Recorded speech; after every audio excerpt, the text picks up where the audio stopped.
Courtney and I are here today doing our healthy relationships presentation that we typically give in intermediate, middle, and high schools. We wanted to record this presentation and the activities so that anybody can access it at any time. And we think it'll be really great for parents to be able to see what it is we are teaching the youth in the schools, as well as watching this video with your kids or learning how, just some ideas of how to talk about these topics with kids and teenagers. We'll start by introducing ourselves. So my name is Courtney. I'm an education coordinator and youth advocate for the Dove Center. I work mostly with the youth doing childcare. I do presentations in schools, and I do really awesome middle school groups where we meet once a week and just learn about these skills in more depth. I have a background in education and childcare, as well as some education in psychology. I love video games, art, cats. My favorite food is spaghetti, and I love to swim. This is my dog Milo, who thinks he's a cat, and then my cat Pandora, who also thinks she's a cat. And then that's me with my mermaid tail at Sand Hollow. Awesome. We're so lucky to have Courtney. My name is Bree. I am the education manager here at Dove Center. I have worked with Dove for a few years, also as a victims advocate, a case manager, and so I've gotten to work really closely with survivors. And that is kind of what has motivated me to work on our prevention education program to hopefully prevent this kind of violence from happening in our community. I have a background in peace and conflict. I did my bachelor's degree in intercultural peace building, and that has kind of taken me all over the world working for different nonprofit organizations. This picture on my page where it says Youth of Europe, that is an organization that I was working with in Poland, working with young people from all over Europe, talking about important topics like this one. So this is something I'm really passionate about. I love traveling and hiking and animals. That's my cat. His name is Sir Barristan the Bold, Lord Commander of the Kingsguard. And yeah, that's a little bit about me. So now that you know us a little bit better, we'll jump into some things. The objectives of the presentation today are to recognize characteristics of healthy versus unhealthy relationships and what all that looks like.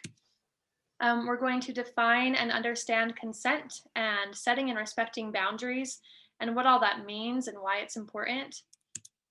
We will practice some healthy communication skills. We have some role plays and activities that we'll kind of act out for you, and also show you how to do that on your own with your kids or friends or anything like that. And then identifying signs of abuse and types of abuse. And we hope that by the end of this presentation, the end of this video, you will feel empowered to be able to get help if you ever need it, and also to be able to help a friend.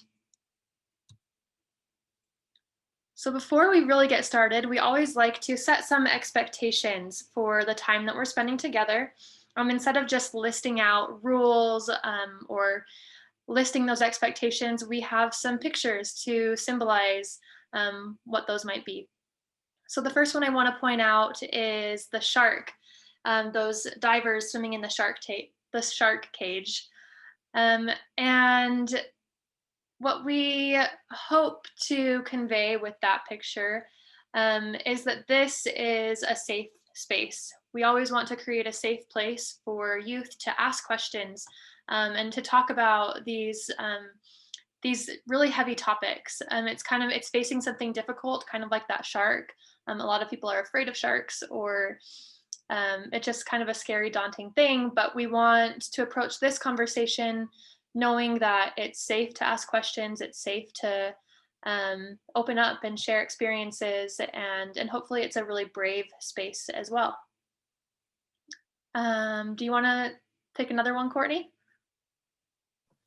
Sure. I'll talk a little bit about this earth with all of the people around it. So something else that we really like to talk about before we get into our presentation is that everybody has different backgrounds.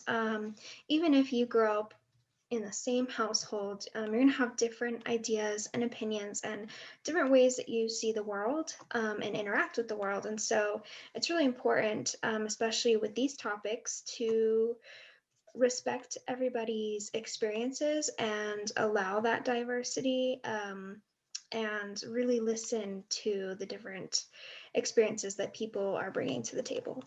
Another one that I want to point out is this Harry Potter scene. For any of you Harry Potter fans that hopefully recognize that picture on the bottom left, this is the scene where Hagrid takes Harry to Gringotts, which, for those of you that don't know about the wizard world, Gringotts is the wizarding bank, and it's said to be the safest place in the wizarding world. And so the people will keep just their most prized possessions, treasures, money, things like that, knowing that it's going to be protected and it's going to be safe. Um, so we have that picture to represent just the safety and confidentiality that we want to bring to this conversation. That if people are sharing their experiences, that other students shouldn't go and just spread those kinds of things around at the lunch table, or if your kids are coming to you and confiding in you as a parent, um, that's something that they're trusting for you not to just tell everybody else or make jokes about or laugh about, things like that. um, that being said, we are mandated reporters, so whenever we do get any report of violence from anybody under 18, then we do have to make a report about that here at Dove Center. So I want to talk about this beautiful lotus flower. And this is a symbol in Hindu culture and in yoga, and it symbolizes namaste, which means the light in me sees and honors the light in you. And it's similar to what I talked about with the worlds, but really we just want everyone to feel respected and honored and listened to. It's really important to validate people's feelings and let them know that you're grateful for the conversations that they are bringing and grateful for their experiences and for them trusting you with that kind of information. The last one is this picture of the plant and the watering can. And I like to think that people are actually a lot like plants. We all have things that we need in order to continue to grow and to survive and to thrive. Um, so just like this plant, it needs the water and sunlight. We all have needs too. And the topics that we're covering today, the conversations that we're having, can be really heavy. They can be triggering and traumatizing for some people. So it's really important to pay attention to our needs. Do I need to take a break and get some fresh air or grab a drink of water? Do I need to talk about my feelings with somebody after this? Things like that. It's so important to pay attention to our needs and wherever we are at on our journey, and to honor that. So please know that we are always here at Dove Center to help and offer support and resources for those that need it. Okay, now that those expectations have been set, we will jump into some definitions. All right. So our first definition is defining abuse. And abuse is, or abusive behavior is anything that includes intimidation, threats, manipulation, humiliation, isolation, frightening, terrorizing, coercing, blaming, hurting, injuring, or wounding someone. So that's a lot of words just to explain that it's a harmful behavior towards another individual, or violence. And this can take many different forms, including physical, emotional, financial, sexual, technological, or psychological abuse. And we will talk about that more at the end of the presentation. So it encompasses a lot. The next definition is dating violence, and dating violence is a pattern of abusive behaviors used by one partner to gain and maintain power and control over another partner. So really, it's any of these things in a dating relationship. Lastly, we have defining sexual assault. So, sexual assault is it occurs anytime a person is forced, coerced, and/or manipulated into unwanted sexual contact or behavior without explicit consent. And explicit consent is really, really important. That is something that we will talk about a lot in this presentation and what that exactly means. Sexual assault also is not just physical. This can be verbal, visual, or any act that forces a person to join in unwanted sexual contact or attention. And there's even more broad terms like harassment that include things like catcalls. Okay, now that we've covered those base definitions, we're going to jump into our first role play. And this is something that you can act out with friends or with kids, but we'll act it out for you right now. Yeah, and just before we start, that is something that we will share a document of so that you can have the explanation of how to do this activity. Hey, Courtney, can I get the password to your phone? No, I keep really private information on my phone. I don't really want you to have that. Oh, come on, just let me borrow your passcode. No, I just really don't feel comfortable giving that to you. You could change it after. I'd really like to know what your passcode is so that I can use your phone when I want. But I don't really want you to use my phone whenever you want. Like, we're great friends and I do trust you, but I still deserve privacy, you know? I just think that if you really did trust me, like if I really was, like you said, you're a great friend, that you wouldn't mind me having the passcode to your phone. Yeah, but I mean, it's not like I keep anything weird on my phone. It's just that's one of my personal items and I don't feel comfortable giving it to you. If you loved me, you would give me the password to your phone. That's ridiculous. Come on, you know I love you and I'm still not gonna give the password to my phone. All right. Okay, so that Yay. is something that we have students act out to really just introduce this topic of consent. So, what was the point of this activity? Yeah, a lot of answers that we tend to get are, teaching consent. A lot of kids seem to really catch on quickly that that is our lead in to consent. Yeah, I think it's a good visual, so definitely something to try. And the next question is, how are passwords like consent? This can be a difficult question, and honestly, you're going to get so many different answers. I've heard way creative answers about this question. I personally think passwords are like consent because you have to give your password and you have to give your consent, and it's something that um, like if we have the password in place, that's us setting boundaries, and then giving the password is like giving consent. We always ask the students, how many of you have a cell phone and how many of you keep a passcode to protect it? And just about everybody does. And even thinking for yourself, if some random person on the street came and asked for my cell phone or for my password, I'm not going to give that to them. I maybe would share that with like my partner or my closest friends, but it kind of depends on the relationship, and it kind of depends on just how the situation or how comfortable you are with that person. Um, and that's just like consent as well, that it depends on the person, it depends on the situation. And kids are really good at identifying all of these things. Yeah. Another thing that I mention afterwards too is okay, so we've established who you're comfortable giving your passwords to. What if it's the PIN on the back of your debit card?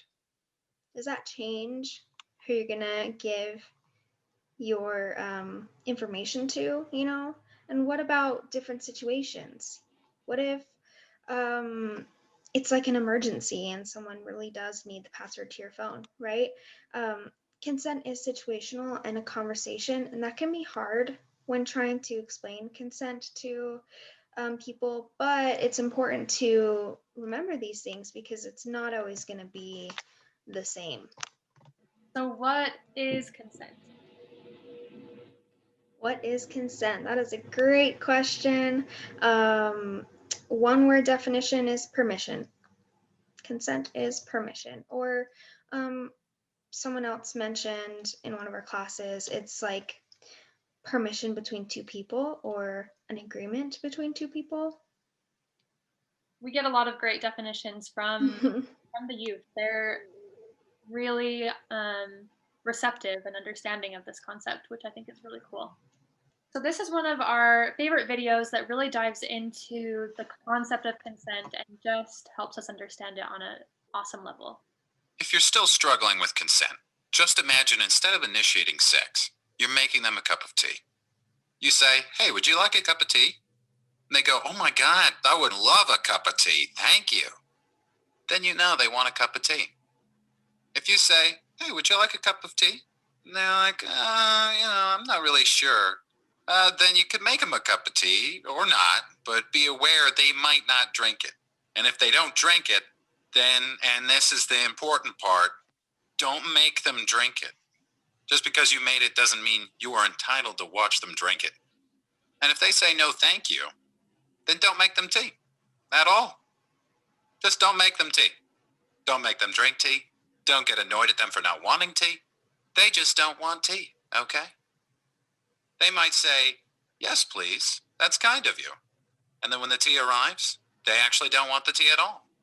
Sure, that's kind of annoying as you've gone to all the effort of making the tea, but they remain under no obligation to drink the tea. They did want tea, now they don't. Some people change their mind in the time that it takes to boil the kettle, brew the tea, and add the milk. And it's okay for people to change their mind. And you are still not entitled to watch them drink it. And if they're unconscious, don't make them tea. Unconscious people don't want tea. And they can't answer the question, "Do you want tea?" because they're unconscious. Okay, maybe they were conscious when you asked them if they wanted tea. And they said yes. But in the time it took you to boil the kettle, brew the tea, and add the milk, they are now unconscious. You should just put the tea down. Make sure the unconscious person is safe. And this is the important part again. Don't make them drink the tea. They said yes then, sure, but unconscious people don't want tea.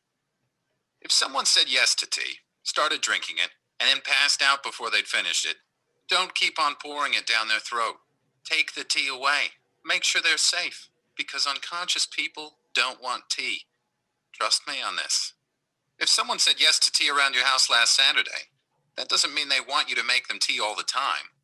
They don't want you to come around to their place unexpectedly and make them tea and force them to drink it going, "But you wanted tea last week."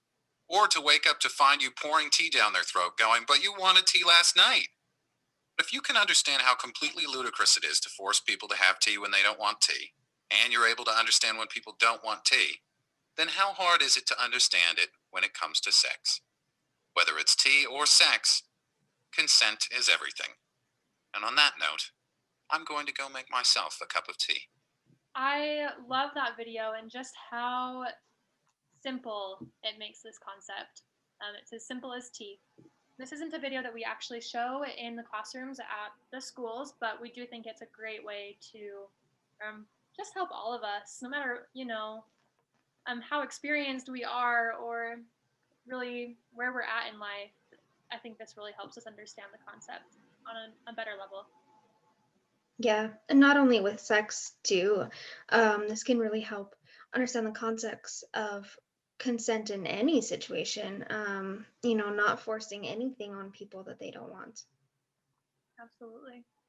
So now we're going to move on to my favorite part. This is consent fries. We all love fries. If you don't love fries, that's okay because it's just an acronym in this case. But I think this is so, so important and something that I love to teach because it really gives us a better understanding of what consent is. So consent FRIES stands for freely given, reversible, informed, enthusiastic, and specific. And I'm going to give some examples of what exactly these mean. So freely given means that it can't be coerced or threatened or bribed consent. So from our volunteer activity where Bree and I did an activity about my phone password, I said no.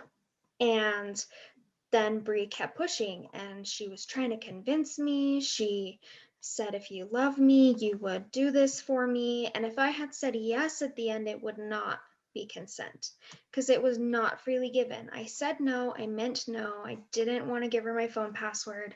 But if she had succeeded in convincing me, that would be coercion. Same with bribery. Like if someone was like, well, please come on, I'll pay you, or they threaten you, not consent. Next, we have reversible. So you saw this in the T-consent video. It's reversible anytime.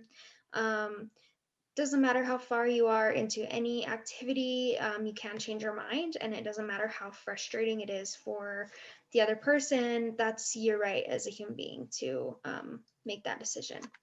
Next, we have informed. Informed is meaning like you know exactly what's going to be occurring. So if someone asks to borrow my phone, but they don't tell me why they want to borrow my phone, they're like, please, I just need to use your phone for a minute. They could be on my Instagram checking my DMs, or they could be like texting somebody on my phone, looking through my pictures. And even if I don't have anything private on there, that is, uncomfortable for me. And I wasn't informed that that's what they were going to be doing. Versus if someone says, hey, I left my phone at home, I really need to call my mom to come pick me up. Can I use your phone? Now I'm informed about what's going to be happening, and I will have a better feeling about the decision I make. Like I'll feel more sure about saying yes or no. Next, we have enthusiastic. So sometimes this is interpreted as like a really big, bold, yeah, let's go, like I'm so ready. And that is absolutely enthusiastic consent, but it also can look like, yes, I'm ready. It doesn't have to be big and bold. It just means that you know what you want, and you're sure, and you're aware of everything that's going to be happening. And lastly, we have specific. So this is similar to informed, but specific really just means like exactly like it said in the T-consent video. If I let you borrow my phone yesterday, is it okay for you to reach into my purse today and take my phone? No. We didn't specify that you could use my phone whenever you wanted for the rest of our lives. We specified that you could use my phone right then and there. So specific is like a time. It can also be very tied in with informed. Do you have anything to add, Bree? No, I think you did a great job explaining all of it. Thank you. Important. Every single one of those things is a part of consent. So these are some examples of what consent might sound like. That clear, enthusiastic, yes, I'm cool with that, for sure, absolutely. But do you think that someone could say any of these things and not really mean it? I think they could. Absolutely say one of these things and not mean it, especially considering those consent fries, coercion, peer pressure, those kinds of things. But do you think that you could tell if someone didn't mean it? Sometimes we really can. I think that we as people, especially as we get to know each other better, our friends, our partners, our kids, especially as we get to know them better, we can really read their emotions, their body language, their facial expressions, and those kinds of things. And it's so important to pay attention to that because consent doesn't always mean yes. Mm-hmm. That being said, just to interject really quickly, sometimes you might think that you know, but you aren't sure, or you really just don't know. And I would rather have like a little bit of awkwardness by asking and reassuring than not clarifying and being wrong. So I'd rather like that awkward moment of, are you sure? Like, you seem a little hesitant, and then being like, no, really, versus not asking, clarifying, and then being wrong and hurting somebody.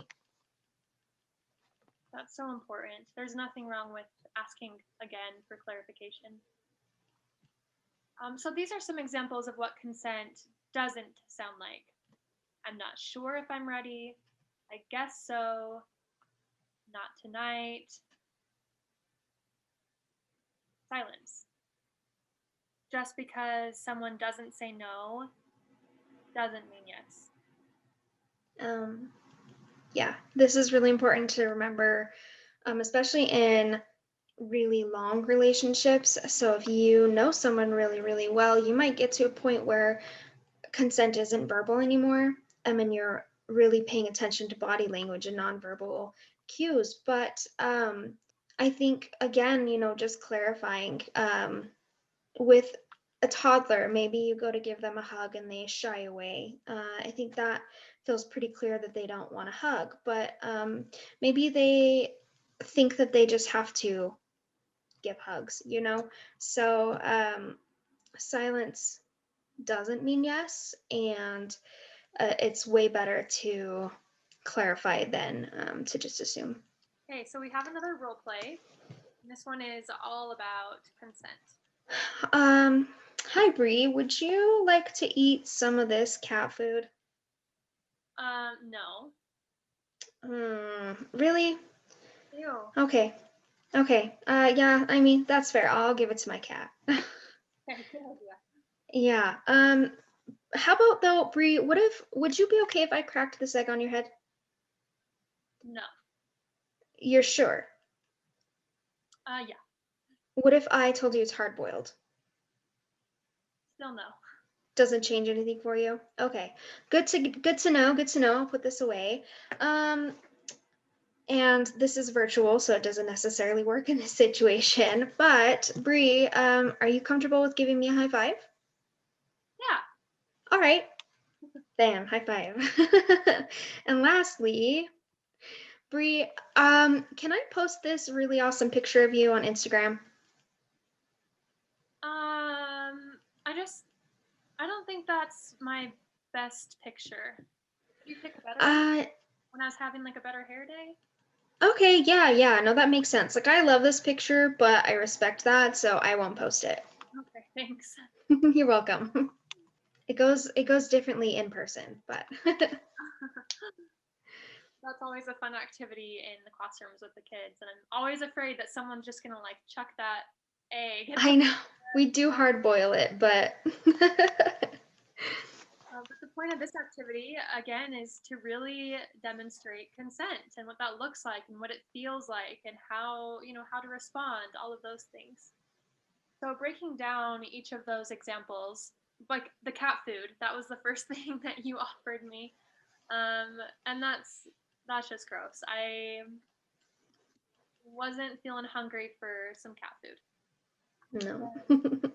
It's interesting to ask the kids, who here would have said yes. So would anybody have said yes to that? And there's usually a few little, brave, daring, I don't know, kids that are like, yeah, I would eat it. It's just chicken. But anything that is happening to your body, anything that you think sounds gross or that's just not appealing, enticing to you, you get to say no. You can have consent over. And the way that Courtney responded, I think was really good. Is that a good way to respond when somebody rejects, denies your invitation? Just saying, "Oh yeah, you're right. It's okay. I'll give it to my cat instead." I think that was a great way to respond. So the next one was the egg, getting the egg cracked over the head, and this is usually one where people are like, "Yeah, I would have done it." Uh, And it's interesting, like, again, we could change the situation a little bit. I have heard that you can make like a DIY hair mask out of egg yolks and or egg whites, and that it's really good for your hair and really healthy and makes it all nice and shiny. So, I mean, if that was the situation, maybe I would have been fine with cracking an egg in my hair, but not right now or in the middle of my workday. We always ask the kids, like if it was after school, you're in the back parking lot and you're making some funny TikTok video, I don't know, something like that. Would it change things? And for some people it does. So that's just really to illustrate, with consent the situation and the timing and all those things matter and make a difference, and that's okay. The last one or the next one, the high five, just something really casual and easy and comfortable for most people. And then we had my favorite one, this portrait. This is an amazing picture of me, actually. The kids always crack up about this one, but how many of us have had a friend post a picture of us on social media, and it's a picture that we don't like? I feel like this always happens on our birthdays. But don't you appreciate it when someone asks first? Is it, hey, do you like this picture? Can I post it? I always appreciate that. I think it's nice to have a say in those things, especially because so much of our lives are online on social media these days. But some people are totally chill and don't care about, yeah, you can post whatever picture of me you want. So we're all different, and that's okay too.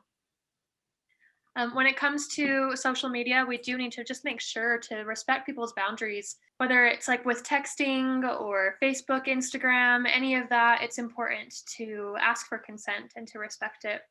I always like to also, consider the example of just being in a brand new relationship. You just barely start dating somebody, and it's only been a couple weeks, and you like this person, but you get on Facebook and see that they posted a picture of you two kissing, and you haven't even told your mom that you are dating someone yet.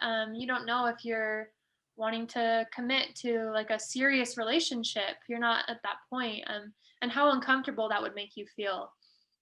So especially when it comes to dating and relationships, it's really important to make sure you're communicating and on the same page when it comes to social media. So what are some other situations that we should be asking for consent? Because we know that most people are not, asking their friends to crack eggs on their heads or anything like that. But we like to talk about real situations that happen at school or on the weekend or in any of our lives. What are situations that we should be asking for consent? This could look like peer pressure, some examples kids often use like drugs, alcohol, and more so being respected when they say no. That's their decision. And it can also be something like physical affection, or going to movies or hearing about like gross situations. There's so many different examples. I think the elephant in the room is always sex. Physical intimacy, any kind of intimacy in that way. Most of them won't say it out loud, but that's also especially a time when we should be asking for consent, and it's important to talk about. So that we can respect it. And kids need to know that they're, they have the right to say no and the right to set their own boundaries. Absolutely. Another important question is how can we respond when consent isn't given?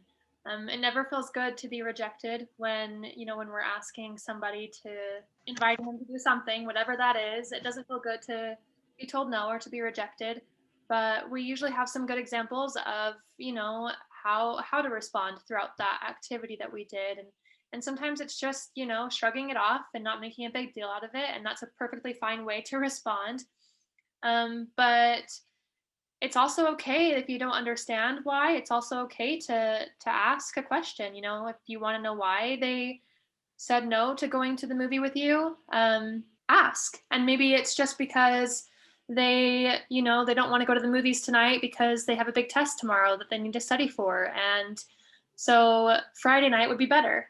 Or maybe it's because they don't like scary movies, and if you went and saw this comedy instead, then they would love to go to that movie with you.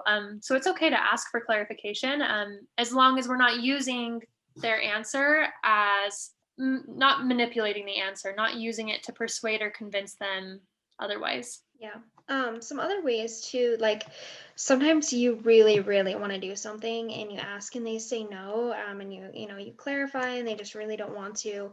That can be upsetting and frustrating, and it's valid to feel those feelings, but you should not be using those feelings to guilt them into changing their answer, right? And even maybe you could say, all right, that's a little disappointing, but I understand and I respect your decision. But, we shouldn't be like, oh, wow, I can't believe that you said no. That's like so hurtful. I really wanted to do this thing with you. Like I was looking forward to it so much. That becomes manipulation. So moving on from consent. All right, so moving on, we have boundaries. I put some pictures up here to kind of symbolize some ways that people tend to describe boundaries. Some might say a limit, a bubble, like a stop sign, a wall, rules. And a lot of these have negative connotations, like they feel kind of negative. And something I really, really want to focus on is that boundaries are supposed to be positive things that you set for yourself, for your own comfort and safety, and that you should be setting them for you and that they should be respected. And on the flip side, if someone has boundaries that are a little like frustrating or inconvenient to you, there's a reason that they have those boundaries, and they do absolutely need to be respected. I use an example for this. I really hate going the speed limit, going 25 miles an hour, worst. Like it feels so slow, right? When I was first learning to drive when I was 16 was way worse. Like I just hated it so much. And then my family and I took a trip to Germany. And in Germany, there is a road called the Autobahn, and you can go any speed limit on this road. However fast, however slow you want to go. There is no speed limit, right? And I was like so excited. I was like, finally, like no limitations. This is gonna be amazing. We're gonna get everywhere so fast. It was terrifying and it was a great experience, but I was so scared the whole time, because we would be driving like 100 miles an hour, and there's only 5 lanes, and you come across a little pool of traffic of all of them going 30 miles an hour. Or you're pulling off, you're slowing down so you can pull off to the side for one of the gas stations, and someone comes speeding up right behind you, honking their horn. It was so scary, and nobody was going the same speed, nobody was on the same page, and I had no idea what was happening. And so when I came back to the States, it was still annoying to have to go 25 miles an hour. I still felt like it was really slow, but I understood why it's there. And it makes it a lot easier for me to follow that limit. And you're not always going to get an explanation of other people's boundaries, or an experience that helps you see, like I did, but just keep that in mind and know that they're there for a reason, and that people's boundaries are really important. They make everything better. Honestly, if you think about like playing basketball or football or soccer, any sport really, if you took all the lines off of the field or off of the court, how easy would it be to play the game? You'd never know if the ball went out of bounds, or be able to keep track of points and all those things. So boundaries really do just empower us and make our lives easier and better. So, what are some examples of setting boundaries? Here we have some different ways that setting boundaries can look like. So, it could be making time for yourself, having some alone time, totally okay.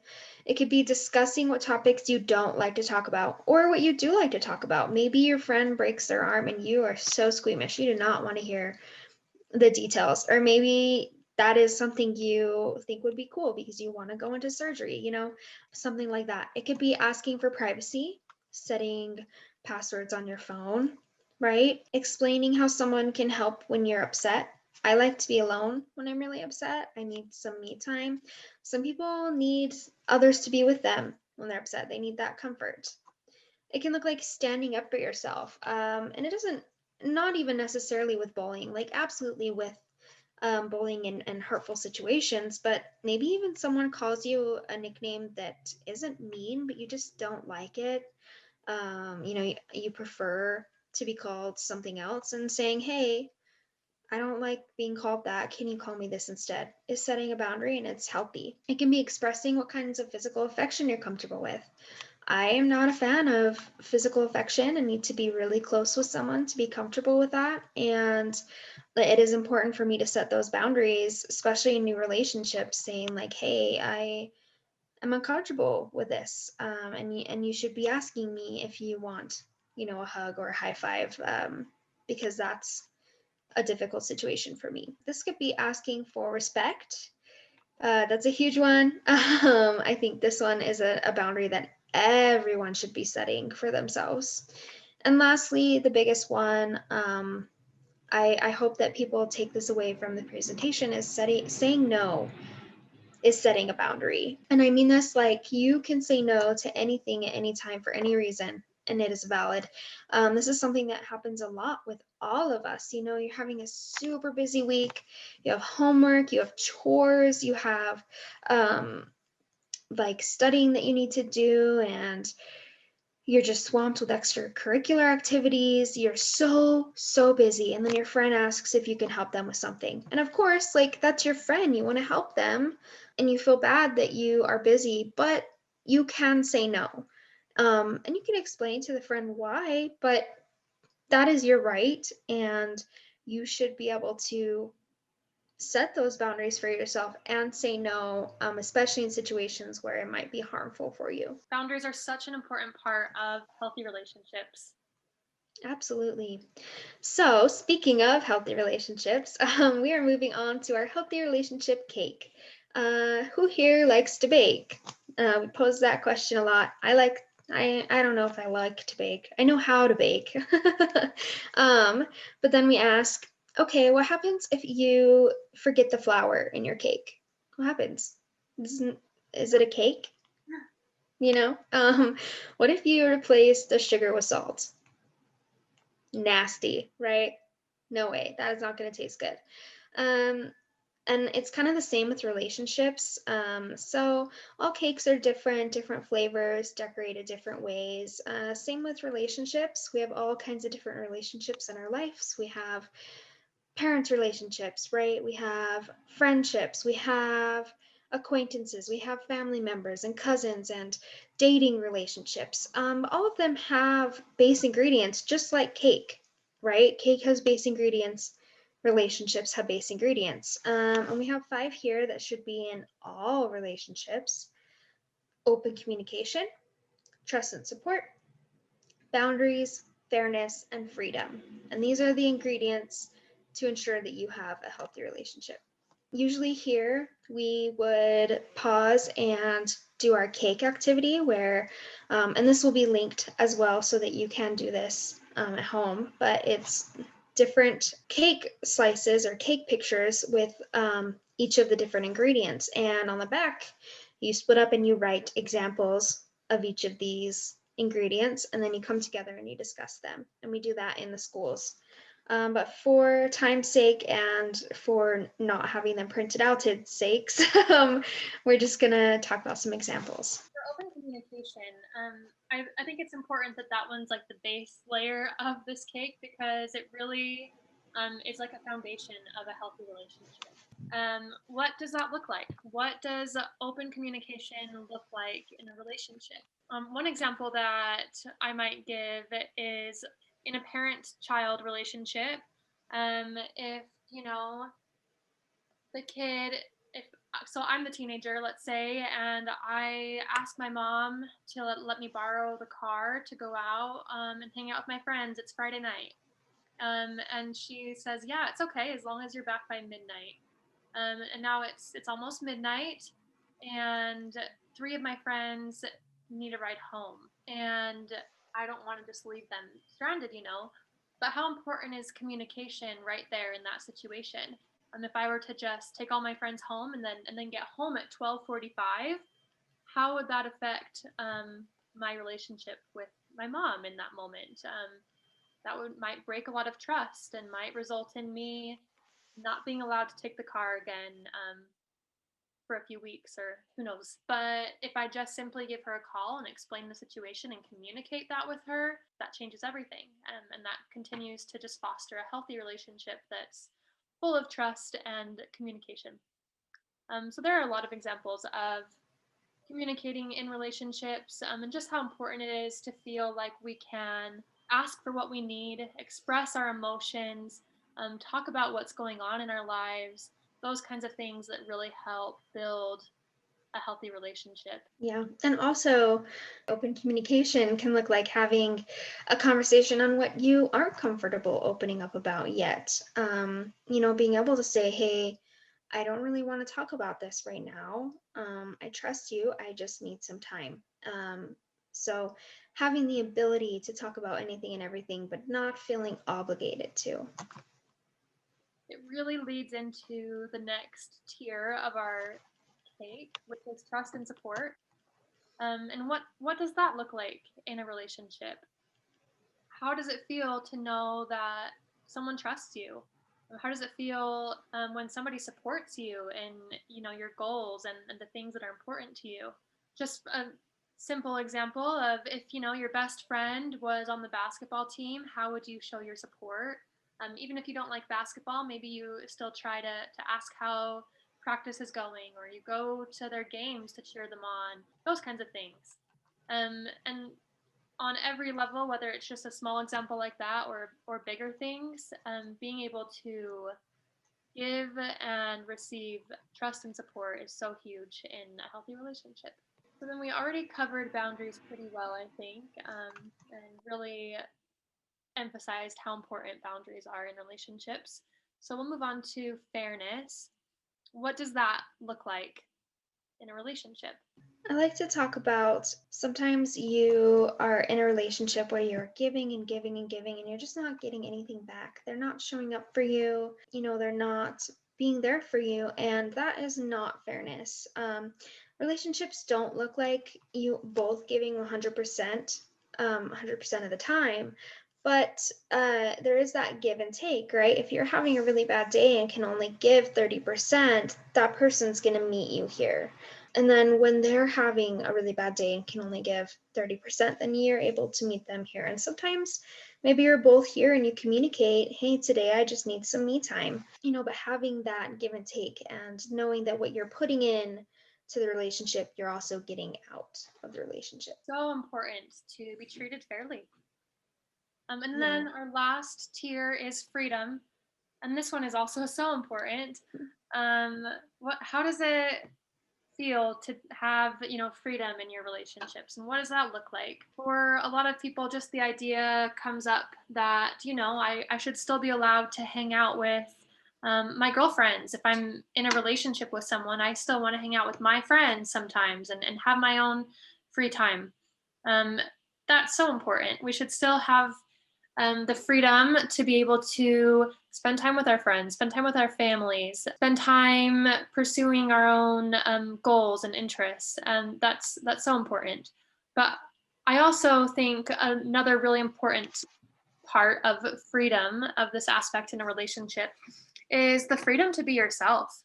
Whether it's in a dating relationship, in a parent-child, or a sibling, or a friendship, or any relationship at all, having the freedom to be yourself and to be loved for who you are is vital. It is so important. I think we see it a lot, maybe in our own lives we've seen it, or in TV shows, on movies and things, where someone gets into like a new friendship or relationship and totally just changes every aspect of who they are. They dress different, they talk different, they are interested in different things all of a sudden, and you don't even recognize your friend anymore. And really, they're just trying to make this other person like them. They're trying to be what someone else, or what they think someone else wants. But that's not freedom. We should, again, have the freedom to be ourselves, to be authentic and true to ourselves in every way, and know that we're going to be trusted and respected and loved no matter what. Yeah. I really think that says it all, and relationships really do look different depending on who they're with, but these are such core pieces of having that healthy relationship. All right, so have an activity. Yay, this is Cool Not Cool. I love this website. So this is a quiz, and we're just going to do the first few little questions, but what it does is it takes you through scenarios of a relationship, and you have to decide if what the person did was cool or not cool. So I'm going to have you play along, and I'm going to read the prompt, and then I'm going to have you pause the video and make your guess, and then see if you're correct. All right, so our first relationship is Shelby and Alex. Shelby and Alex meet in school in second period, and they work on a group project together. Each thinks the other is cute, so they start texting and eventually start dating. Is that cool or not cool? Pause. All right, I'm going to say cool.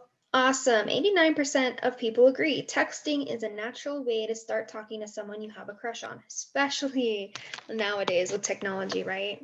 All right. Alex is really excited to be dating Shelby. She's easily the cutest girl in their grade. Today after class, he asks if it's okay if he kisses her. Pause. I'm going to go with cool again. See what it says. Nice. Said it was cool. 72% of people agree. Open communication is a great way to start a relationship. Asking someone before you make a move is always cool. This one sometimes comes up as a debate. Some kids think that it is lame to ask. Some of them are like, if someone asked me if they could kiss me, it would kill the mood. But honestly, like, it's such an important conversation. And even if you're like not going to ask them, if you go to kiss someone and they're like turning away, it's so clear they don't want that to happen, right? But I said it before and I'll say it again. I would much rather an awkward situation that I can laugh about, than to have something like that just be placed on me without my consent, or vice versa. All right, next one. Shelby and Alex have been dating for 3 months. Shelby has started texting Alex constantly to see where he is and who he's with. Alex thinks it's annoying, but doesn't know how to ask her to chill out. Is what Shelby's doing cool or not cool? Pause. Not cool. Yeah, not cool. Don't even need to debate, right? 85% agree. Over texting is not just annoying, it can also be a way to try and control someone. It's important to listen to your instincts and pay attention to what feels good and what doesn't in a relationship. We'll do one more. Alex asks if they can talk. He tells her that he cares about her even if he's not texting constantly. He says that she shouldn't take offense to him not responding right away. Shelby is cool about it. She says she understands where he's coming from. Cool, not cool. Pause. We're going to go with cool. That was some good open communication. Awesome. 93% of people agree. In any relationship, it's really important to be able to talk honestly about the things that are bothering you. Communication includes listening and trying to understand someone else's perspective. So we had that give and take, right? Awesome. Thank you for participating. This is a great activity, and there are 3 different modules, so check it out. Relationships exist on a spectrum, from healthy to unhealthy to abusive. Healthy relationships are based on equality and respect. Unhealthy relationships are based on attempts to control the other person. I think we started seeing that in those examples with Shelby and Alex just barely.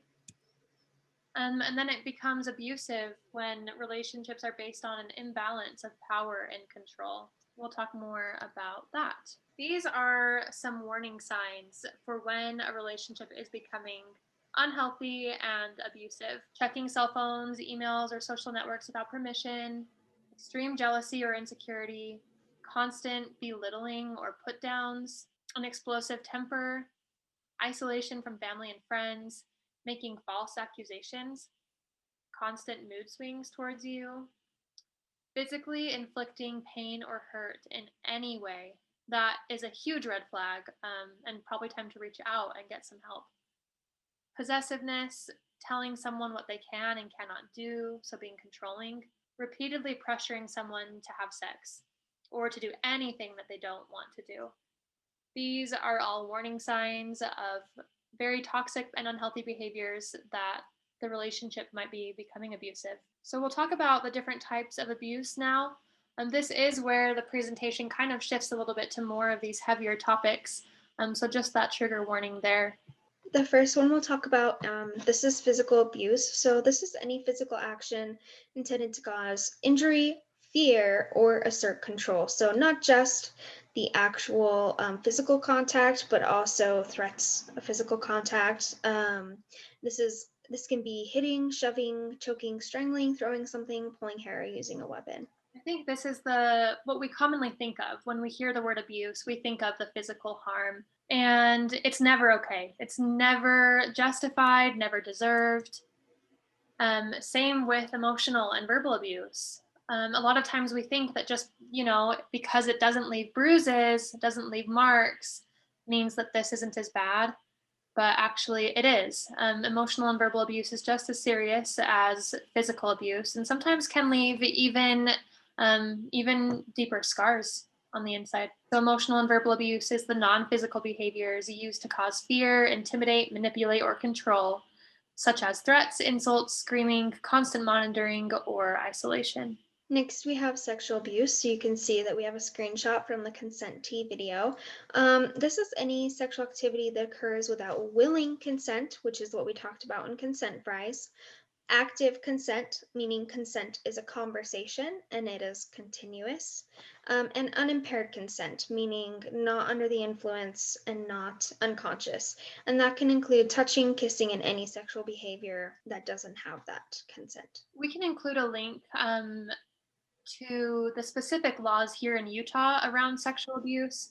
I think that's really important to be aware of because it does vary a little bit state by state. And also the legal definition changes based on age as well. So whether someone is a minor and different things like that, it's important to be aware. Financial abuse is another type of abuse that most people, don't even realize is a type of abuse. And it is basically using money to control somebody, whether that's using money to bribe or manipulate them, or whether it's withholding money that denies them important things that they need financially. Next, we have stalking. So I think stalking is really, really normalized in society. You probably heard the phrase Insta stalking or Facebook stalking. And if you're checking out someone's social media before going on a date or meeting up with them, that's totally normal, right? Social media is a good way to find out about the people you're meeting up with. But stalking can derive from that really quickly, and it's really scary. Something else that you might see in media a lot is the man asks the girl out on a date and she says no, and his friends say, oh, she's just playing hard to get. Like, keep asking. Show up at her house with flowers, right? Play music on a boombox in the rain. And sometimes it might even seem romantic, but stalking is being repeatedly watched, followed, monitored, or harassed. And this can occur online or in person. And it is very, very scary.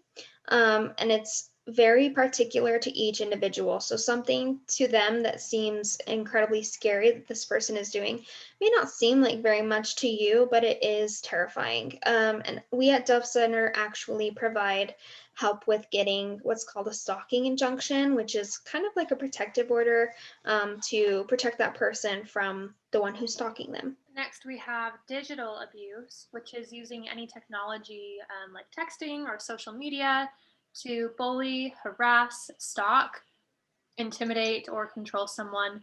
And because so much of our lives are online these days, digital abuse has become more and more common. And just because it's not face to face, it's not in person, again, doesn't mean that it's less serious. It's still never okay. All right, yes. Again, ingrain this. Abuse is never, ever okay. So, who can be a victim? We include this because I think a lot of times violence is talked about as like a woman's issue, and it definitely does happen to women, and that is an important conversation. But anybody can be a victim, anybody can be a survivor.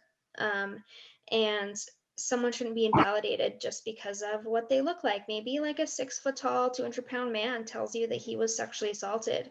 And I think society would have us believe that there's no way that could happen, but it can, and that person should be validated and believed and gotten help. On the flip side, anybody can also be a perpetrator. While anybody can be a victim, there are disproportionate rates of victimization.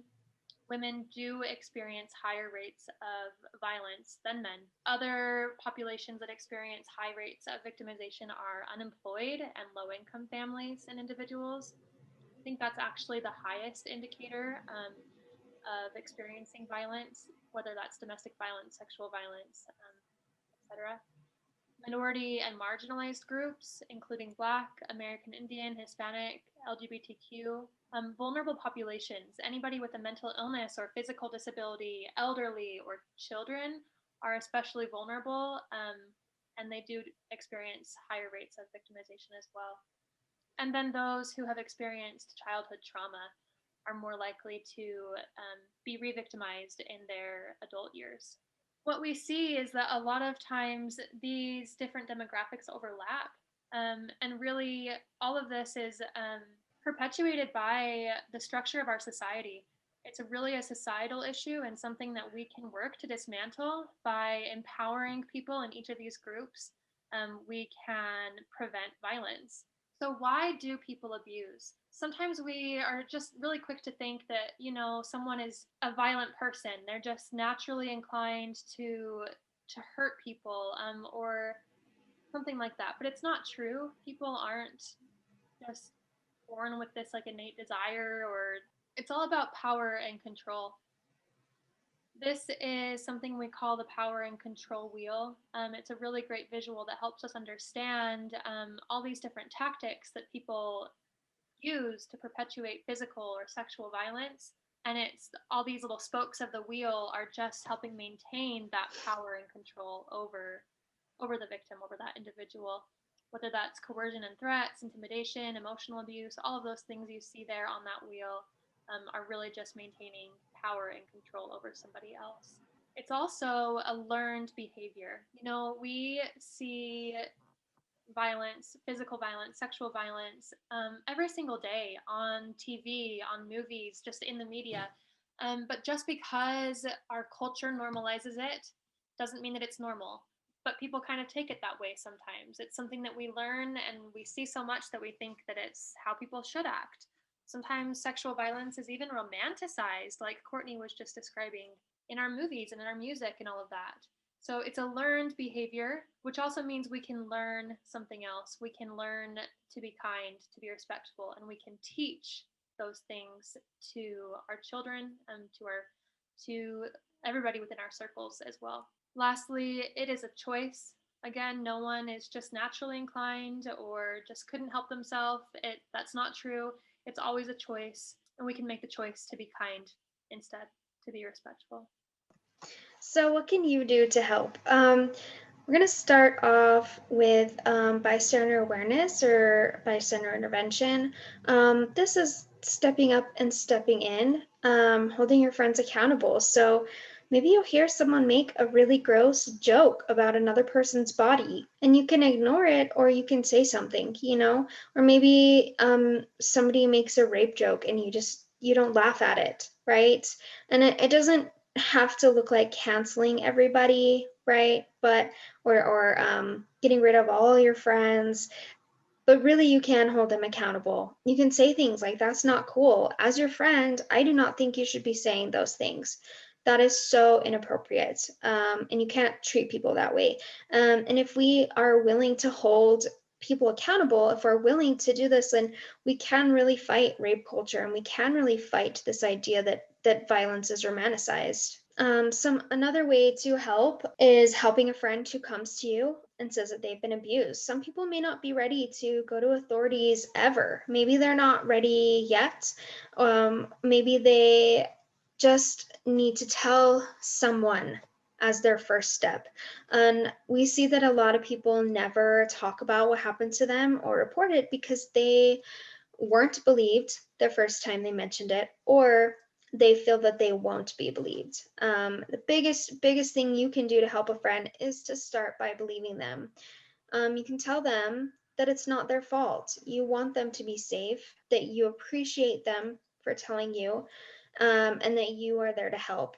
That being said, you are not responsible for saving people. That is a lot of work, and we want you to be paying attention to your safety and mental health too. So knowing your resources and being able to refer them to people who are trained to help through these situations can be incredibly beneficial in the long run.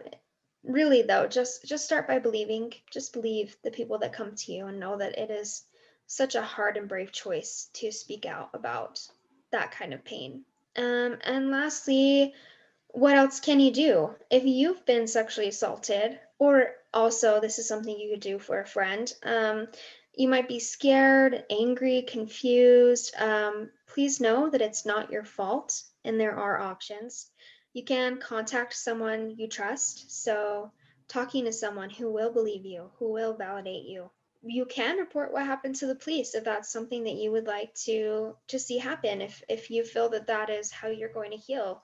You can go to an emergency room or health clinic, and they can get you help and make sure that you have resources.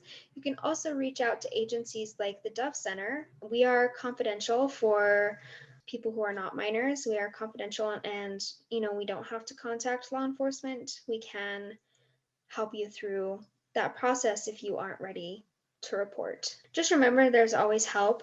Dove Center does have a 24-hour helpline.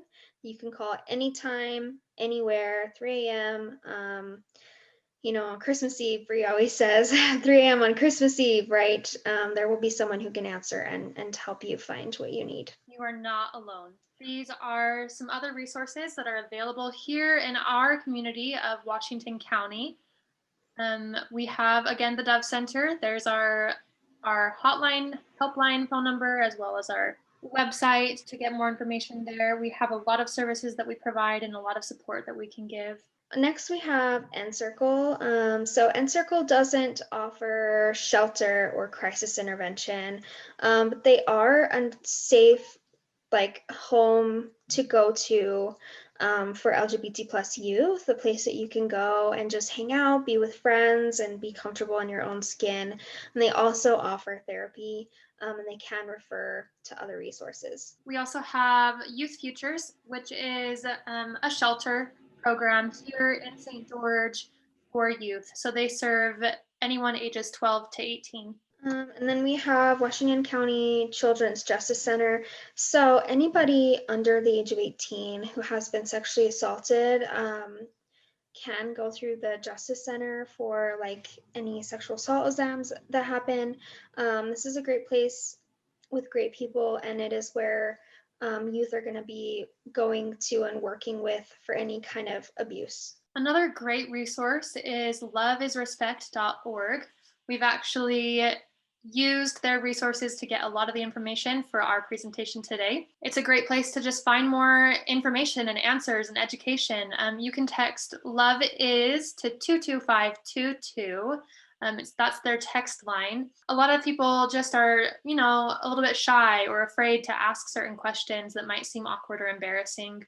So this is a great place to ask any questions that you have. Nothing is off limits. Here are some other resources that I found just through one Google search. There are so many things out there online, and our access to Google now really is so beneficial in being able to find these places. There are places like Break the Cycle, That's Not Cool.com, Futures Without Violence, Love is Respect. These are all dating violence. There's national hotlines for suicide prevention. There's Stop Bullying. There's Half of Us, which is for drug use. And We Are Native, which is specifically for Indigenous people. There's so many resources, and I encourage you to do the research and find more. Just a little bit more about what we offer at Dove Center. We do provide emergency shelter, so up to 26 beds at our shelter. We also can just provide support with relocating if that's what someone needs. Some people do stay at our shelter for a few days, a few weeks, a few months. It kind of depends on their situation. We also offer transitional housing for those who qualify. We have a few transitional apartments to help just with that in-between time between shelter and then getting rehoused. We have a lot of outreach services, so that looks like case management, therapy, and other. We even provide court advocacy. So that can look like helping people apply for protective orders or stalking injunctions, like we mentioned earlier. even going to court with our clients just to offer support in that difficult experience. We offer youth advocacy and youth groups, and that's something that Courtney does in a lot of our middle schools, intermediate schools around Washington County, which is really awesome. We also do a lot to support the youth that are staying in our shelter as well. We offer rape and sexual assault advocacy, and that looks like advocates that are on call. Someone's on call 24/7 to respond to the hospital if somebody is there for a rape or sexual assault or for an injury related to domestic violence. Our advocates will go and offer them emotional support and help get them connected to the resources that they need to continue to heal. Again, we offer counseling and therapy, and that is a free service that we provide for our community. There typically is a long wait list, but that is something that we strive to help make more accessible to those who need it. We have a Spanish-speaking therapist as well. We also have Spanish-speaking support groups in addition to our English support group, RSA support group, and others. We offer financial empowerment classes to teach our clients about becoming financially stable. A lot of times, like we mentioned earlier, financial abuse is a big part of abusive relationships. And so that's a really important component of what we offer and how we're able to empower survivors is through the financial services that we can provide. And then we do a lot of awareness and prevention education. And that's where Courtney and I love to give these presentations in the community, in the schools, at the university, at local businesses. We do, some public speaking, all different kinds of things, events, and do everything we can to raise awareness around this important issue and to provide this important education to hopefully make our community safer. And then again, our 24-hour hotline that anyone can call just to get support, get connected to resources, and all of that. So that's it. So thank you for watching this video. We hope that it was helpful. This was a little bit more directed at parents, people who want to teach their children about these concepts, and we will link the presentation as well as the volunteer activities and the other activities that we do. But also you can have your kids just watch this video and hear us talk about these different concepts. That works as well. If you have any questions, you can email us at education@dovecenter.org. You can also email our personal emails, Courtney@dovecenter.org and Brianna@dovecenter.org. And we can answer any questions that you have. I really hope that this presentation is beneficial and helps you teach these concepts to kids. Is so important in young people's lives, and it is one of the biggest ways that we are going to help fight violence.